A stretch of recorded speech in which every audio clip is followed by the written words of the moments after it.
The book of the prophet Yechezkel.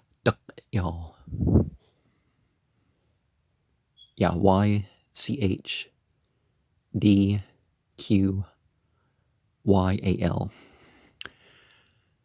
Probably would have never guessed that if you didn't know. Of the three great prophets, Isaiah,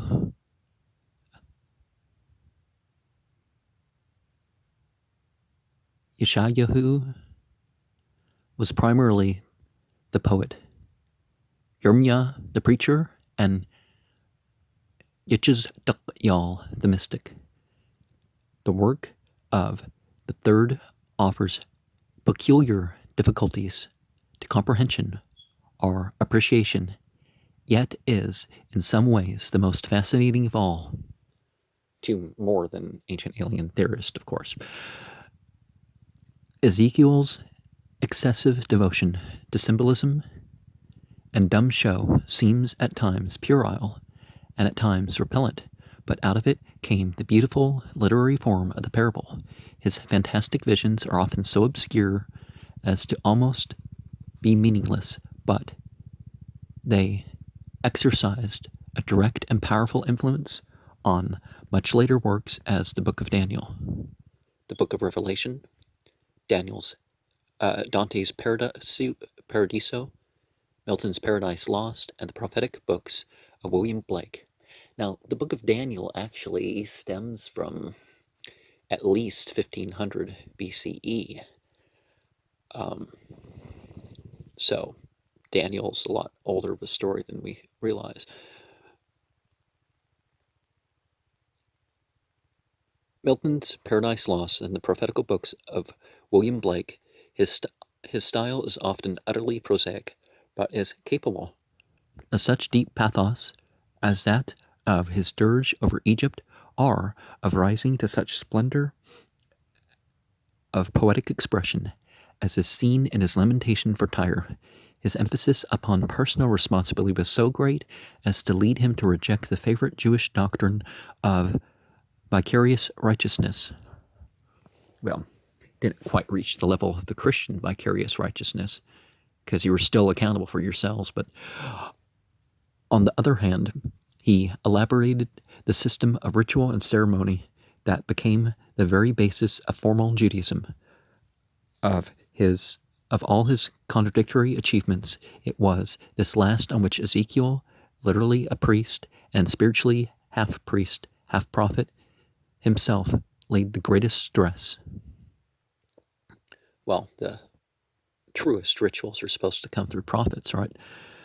Among the first of those carried into Babylonia, he passed his life among the exiles, and it was his special mission to maintain their morale by use of every possible way of approach, this singleness of purpose supplying an underlying unity to the exercise of his diversified talents, and of all the means that he employed, it was the development of ritual that finally proved the most effective. The ceremonial chapters of his book, however, though of immense historical importance, have practically no literary value for us today. They are, therefore, omitted from this text. The book of the prophet Yechezkel, the vision of God. Now, well, label as the vision belonging to God, perhaps. Now it came to pass in the 30th year, in the 4th month, in the 5th day of the month, as I was among the captives by the river of Chebar, that the heavens were opened, and I saw visions of God.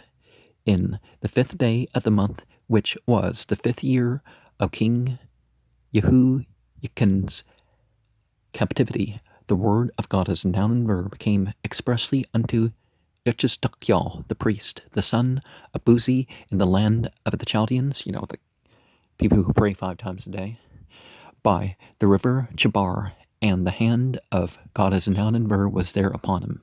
So this is second hand here, at the very least. So, saying that he saw God, well, oh, that must have been God he was seeing. Seems to be more likely. And I looked, and behold, a whirlwind came out of the north, a great cloud, and a fire enfolding itself, and a brightness was about it. And out of the midst thereof, as the color of amber, out of the midst of the fire, also of the midst thereof, came the likeness of 4 living creatures, and this was their appearance. They had the likeness of a man. Everyone had 4 faces, and everyone had 4 wings, and their feet were straight feet, and the sole of their feet was like the sole of a calf's foot, and they sparkled like the color of burnished brass, and they had the hands of a man under the wings on their 4 sides, and they 4 had their faces and their wings. Their wings were joined one to another, and they turned not when they went. They went, every one straight forward. As for the likeness of their faces, they had the face of a man and the face of a lion on the right side, and they 4 had the face of an ox on the left side. They 4 also had the face of an eagle. Thus were their faces. This sounds very astrological, doesn't it? The fixed signs, as people call them. And their wings were stretched upward. 2 wings of every one were joined one to another, and 2 covered their bodies. And they went, every one straight forward, whither the Spirit was to go. And they went, and they turned not when they went. As for the likeness of the living creatures, their appearance was like burning coals of fire, and like the appearance of lamps. It went up and down among the living creatures, and the fire was bright, and out of the fire went forth lightning. And the living creatures ran and returned as the appearance of a flash of lightning. Now, as I beheld the living creatures, behold, one wheel upon the earth, by the living creatures, with his 4 faces. The appearance of the wheels and their work was like unto the color of a beryl. And they 4 had one likeness, and their appearance and their work was as it were a wheel in the middle of a wheel. When they went upon their 4 sides, and they turned not when they went.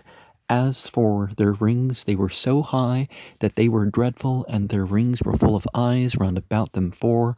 And when the living creatures went, the wheels went by them. And when the living creatures were lifted up from the earth, the wheels were lifted up. Whithersoever the Spirit was to go, they went. Thither was their spirit to go. And the wheels were lifted up over against them, for the spirit of the living creatures was in the wheels. When those went, these went. And when those stood, these stood. And when those were lifted up from the earth, the wheels were lifted up over against them, for the spirit of the living creatures was in the wheels. And the likeness of the firmament upon the heads of the living creature was as the color of the terrible crystal, stretched forth over their heads above, and under the firmament were their wings straight, and one toward the other. Every one had 2 which covered on this side, and every one had 2 which covered on that side their bodies. And when they went, I heard the noise of their wings, like the noise of great waters, as the voice of the Almighty, the voice of speech, as the noise of a host. And when they stood, they let down their wings, and there was a voice from the firmament that was over their heads. When they stood, they had let down their wings. And above the firmament that was over their heads was the likeness of a throne, as the appearance of a sapphire stone, and upon the likeness of the throne was the likeness of the appearance of a man above upon it. And I saw as the color of amber, as the appearance of the fire round about within it. From the appearance of his loins even upward, and from the appearance of his loins even downward, I saw as it were the appearance of fire, and it had brightness round about, as the appearance of the bow that is in the cloud of the day of rain, so was the appearance of the brightness round about. This was the appearance of the likeness of the glory of God as noun and verb. And when I saw it, I fell upon my face, and I heard a voice of one that spoke, and he said unto me, Son of man. Not son of man, Sauerot, but son of man, a different way of saying it. stand upon thy feet, and I will speak unto thee. And the Spirit entered into me when he spoke unto me, and set me upon my feet, that I heard him that spoke unto me. And he said unto me, Son of man, I sent thee to the children of Yisrael, to a rebellious nation that hath rebelled against me. They and their fathers have transgressed against me, even unto this very day, for they are impudent children and stiff-hearted. I do send thee unto them, and thou shalt say unto them, Thus saith God, as noun and verb. Is it divinity that they mean there, or the pentagrammaton, the tetragrammaton? And they say, and they, whether they will hear, or whether they will forbear, for they are a rebellious house, yet shall know that there hath been a prophet among them. And thou, son of man, be not afraid of them, neither be afraid of their words. Though briars and thorns be with thee, and thou dost dwell among scorpions, be not afraid of their words, nor be dismayed at their looks, though they be a rebellious house. And thou shalt speak my words unto them, whether they will hear, or whether they will forbear, for they are most rebellious. But thou, son of man, hear what I say unto thee. Be not thou rebellious, like that rebellious house. Open thy mouth, and eat that I give thee. And when I looked, behold, a hand was sent unto me, and lo, a roll of a book was therein. And he spread before me, and it was written within and without, and there was written therein lamentations and mourning and woe. Moreover, he said unto me, Son of man, eat that thou findest, eat this roll, and go speak unto the house of Yisrael. So I opened my mouth, and he caused me to eat that roll. And he said unto me, Son of man, cause thy belly to eat, and fill thy bowels with this roll that I give thee. That's a big roll if it's going to fill his bowels. Then did I eat it, and it was in my mouth as honey for sweetness. And he said unto me, Son of man, go, get thee unto the house of Yisrael, and speak with my words unto them. For thou art not sent to a people of strange speech and of a hard language, but to the house of Yisrael. Not to many people of a strange speech and of a hard language, whose words thou canst not understand. Surely, had I sent thee to them, they would have hearkened unto thee. But the house of Yisrael will not hearken unto thee, for they will not hearken unto me. For all the house of Yisrael are impudent and hard-hearted. Behold, I have made thy face strong against their faces, and thy forehead strong against their foreheads. As an adamant harder than flint have I made thy forehead. Fear them not, neither be dismayed at their looks, though they be a rebellious house. Moreover, he said unto me, Son of man, all my words that I shall speak unto thee receive in thine heart, and hear with thine ears, and go, get thee to them of the captivity, unto the children of thy people, and speak unto them, and tell them, Thus saith God, as noun and verb. Divinity. Whether they will hear, or whether they will forbear. Then the Spirit took me up, and I heard behind me a voice of a great rushing, saying, Blessed be the glory of God, as noun and verb, from his place.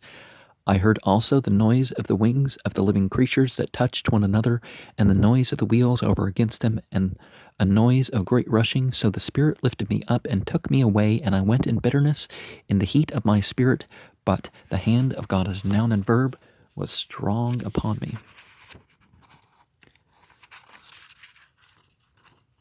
Dark matter would be the pressing in sort of feeling. Then I came to them of the captivity of Tel Abib, that dwelt by the river of Chabar, and I sat where they sat,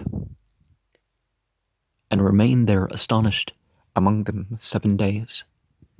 The symbolic siege of Jerusalem. Thou also, son of man, take thee a tile, and lay it before thee, and betray upon it the city, even Jerusalem, and lay siege against it, and build a fort against it, and cast a mount against it. Set the camp also against it, and set battering rams against it round about.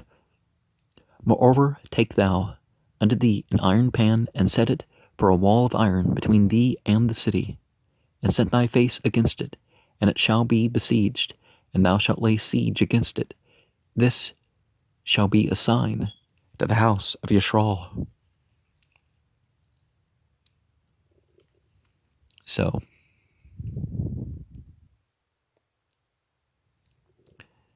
sympathetic magic. Lie thou also upon thy left side, and lay the iniquity of the house of Yisrael upon it, according to the number of the days that thou shalt lie upon it. Thou shalt bear their iniquity, for I have laid upon thee the years of their iniquity, according to the number of days, 390 days. So shall thou bear the iniquity of the house of Yisrael. And when thou hast accomplished them, lie again on thy right side, which is the healthier side to lie on. And thou shalt bear the iniquity of the house of Yehuda 40 days. I have appointed thee each day for a year. Therefore thou shalt set thy face toward the siege of Jerusalem, and thine arm shall be uncovered, and thou shalt prophesy against it. And behold, I will lay bands upon thee, and thou shalt not turn thee from one side to another, till thou hast ended the days of thy siege. Take thou also unto thee wheat and barley and beans and lentils and millet and fitches, and put them in one vessel, and make thee bread thereof. According to the number of the days thou shalt lie upon thy side, 390 days shalt thou eat thereof. The health benefits of that bread, even though they're scientifically proven, it's a drug, you can't sell it, mentioning anything like that. Well, okay, so the FDA was kind of hard on that company for no legitimate reason, really. And thy meat which thou shalt eat shall be by weight, 20 shekels a day. From time to time shalt thou eat it. Thou shalt drink also water by measure, the 6th part of a hin. From time to time shalt thou drink, and thou shalt eat it as barley cakes, and thou shalt bake it with dung that cometh out of man in their sight.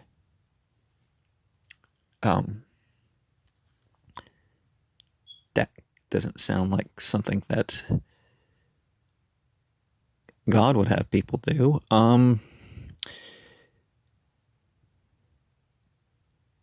Unless they mean, dried feces to light the fire. Still, that's kind of... anyways, the Lord said, even thus shall the children of Yisrael eat their defiled bread. Yeah, it has to be defiled. Among those who turn their back on God. Gentile, pagan, heathen really isn't a proper translation of the words we see there. And whether I will drive them, I presume they're using the term goyim in Aramea, but then said I, God is noun and verb, divinity. Behold, my soul hath not been polluted, for from my youth even till now have I not eaten of that which dieth of itself, or is torn in pieces, neither came there abominable flesh into my mouth. Then he said unto me, Lo, I have given thee cow's dung for man's dung, and thou shalt prepare thy bread therewith. Moreover, he said unto me. Is there magic mushrooms in the dung or something? Son of man, behold, I will break the staff of bread in Jerusalem, and they shall eat bread by weight, and with care, and they shall drink water by measure, and with astonishment, that they may want bread and water, and be astonished one with another, and consume away for their iniquity. And thou, son of man, take thee a sharp knife, take thee a barber's razor, and cause it to pass upon thine head, and upon thine beard, and then take the balances to weigh, and divide the hair. Thou shalt burn with fire a third part in the midst of the city, when the days of the siege are fulfilled. And thou shalt take a third part and smite about it with a knife. The third part thou shalt scatter in the wind. I will draw out a sword after them. Thou shalt, kind of sounds like a anti-ritual purity of like the Zoroastrians or something. Draw the sword after them. Thou shalt also take thereof a few in number, and bind them in thy skirts. Then take of them again, and cast them into the midst of the fire, and burn them in the fire. For thereof shall a fire come forth into all the house of Yisrael. Thus saith God as a noun and verb, divinity. This is Jerusalem. I have set it in the midst of the nations and countries that are round about her, and she hath changed my judgments into wickedness more than the nations.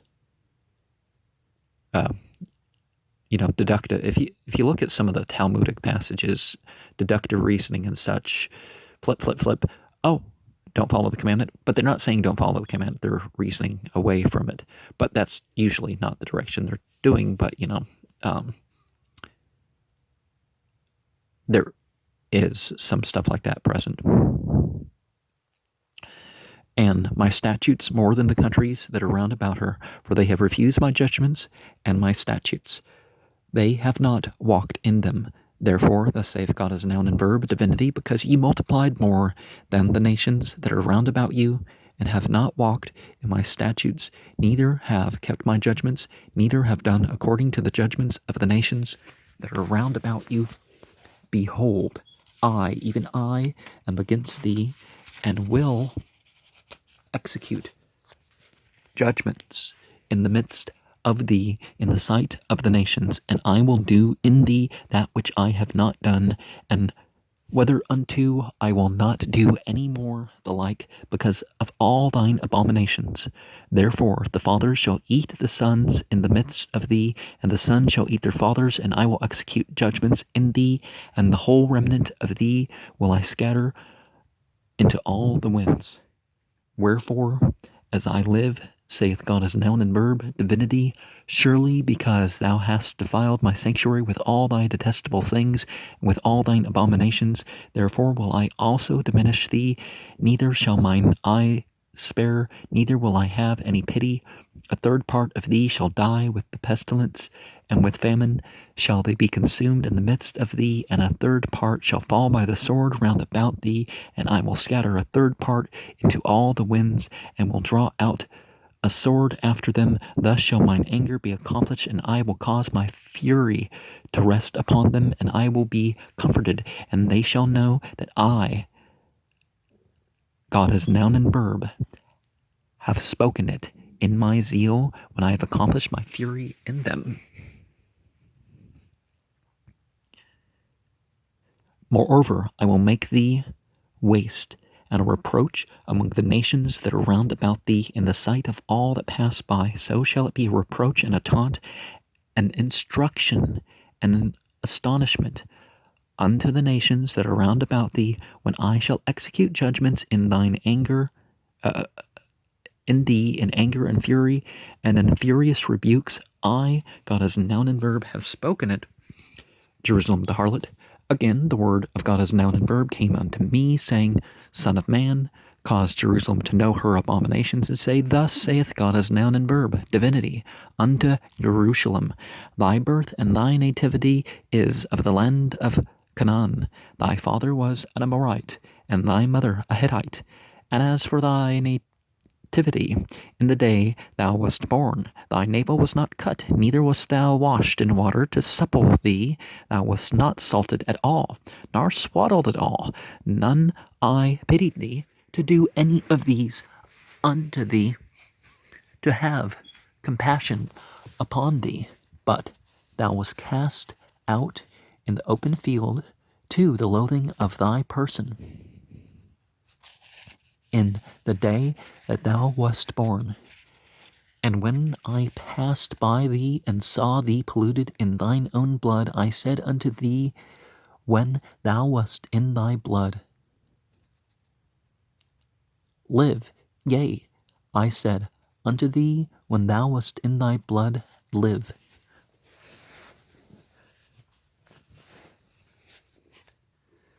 I have caused thee to multiply as the bud of the field, and thou hast increased and waxed great, and thou art come to be excellent ornaments. Thy breasts are fashioned, and thine hair is grown, whereas thou wast naked and bare. Now when I passed by thee and looked upon thee, behold, thy time was the time of love, and I spread my skirt over thee. Is he saying that Israel had, became a woman? Saith God as noun and verb, divinity. And thou becamest mine. Then washed I thee with water. Yea, I thoroughly washed away thy blood from thee. And I anointed thee with oil. I clothed thee also with broidered work, and shod thee with badger's skin, and I girded thee about with fine linen, and I covered thee with silk. I decked thee also with ornaments, and I put bracelets upon thy hands, and a chain on thy neck, and I put a jewel on thy forehead, and earrings in thine ears, and a beautiful crown upon thine head. Thus wast thou decked with gold and silver, and thy raiment was of fine linen and silk and broidered work. Thou didst eat fine flour and honey and oil, and thou wast exceedingly beautiful, and thou didst prosper into a kingdom, and thy renown went forth among those who turned their back on God for thy beauty, for it was perfect through my comeliness, which I had put upon thee, saith God as noun and verb, divinity. But thou didst trust in thine own beauty, and playedst the harlot because of thy renown, and pourest out thy fornications on every one that passed by. His it was, and of thy garments thou didst take, and deckest the high places with divers collars, and playest the harlot thereupon. The like things shall not come, neither shall it be so. Thou hast also taken thy fair jewels of my gold and of my silver, which I had given thee, and madest to thyself images of men, and didst commit whoredom with them. Well, nowadays, people and their sex dolls, it's not exactly a new thing right here. Well, I mean, the technology behind it. And tookest thy broidered garments, and coveredst them, and thou hast set mine oil and mine incense before them, my meat also, which I gave thee, fine flour, and oil, and honey, wherewith I fed thee. Thou hast even set it before them for a sweet Saviour, and thus it was, saith God as a noun and verb. Moreover, thou hast taken thy sons and thy daughters, whom thou hast borne unto me, and these hast thou sacrificed unto them to be devoured. Is this of thy whoredoms a small matter, that thou hast slain my children, and delivered them to cause them to pass through the fire for them? And in all thine abominations and thy whoredoms thou hast not remembered the days of thy youth, when thou wast naked and bare, and wast polluted in thy blood. And it came to pass after all thy wickedness, woe unto thee, saith God as noun and verb, the divinity, that thou hast built unto thee an eminent place, and hast made thee a high place in every street. Thou hast built thy high place at every head of the way, and hast made thy beauty to be abhorred, and hast opened thy feet to every one that passed by, and multiplied thy whoredoms. Thou hast also committed fornication with the Egyptians, thy neighbors, great of flesh, and hast increased thy whoredoms, to provoke me to anger. Behold, therefore, I have stretched out mine hand over thee, and have diminished thine ordinary food, and delivered thee unto the will of them that hate thee, the daughters of the Palestinim, which are ashamed of thy lewd way. Thou hast played the whore with the Assyrians, because thou wast insatiable. Yea, thou hast played the harlot with them, and yet couldst not be satisfied. Thou hast moreover multiplied thy fornication in the land of Canaan unto Chaldea, and yet thou wast not satisfied herewith. How weak is thine heart, saith God as noun and verb, divinity. Seeing thou doest all these things, the work of an imperious whorish woman, in that thou buildest thine eminent place in the head of every way, and maketh thine high place in every street, and hast not been as a harlot, in that thou scornest hire, but as a wife that committeth adultery, which taketh strangers instead of her husband. They gave gifts to all whores, but thou givest thy gifts unto thy lovers, and hirest them, that they may come unto thee on every side for thy whoredom. And the contrary is in thee from other women in thy whoredoms, whereas none follow thee to commit whoredoms, and in that thou givest a reward, and no reward is given unto thee, therefore thou art contrary. So, did they simplify that bit and said the no comparison to the horses and donkeys?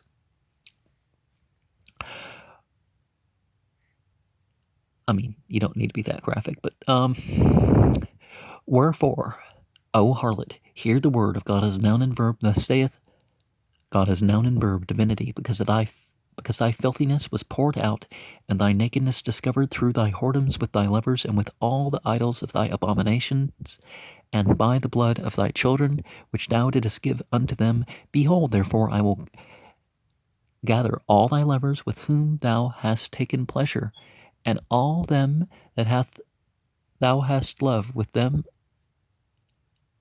all them that thou hast hated, I will even gather them round about against thee, and will discover thy nakedness unto them, that they may see all thy nakedness, and I will judge them as women that break wedlock and shed blood are judged, and I will give thee blood and fury and jealousy, and I will also give thee into their hand, and they shall throw down thine eminent place, and shall break down thy high places, and shall strip thee also of thy clothes, and shall take thy fair jewels, and leave thee naked and bare. They shall also bring up a company against thee, and they shall stone thee with stones.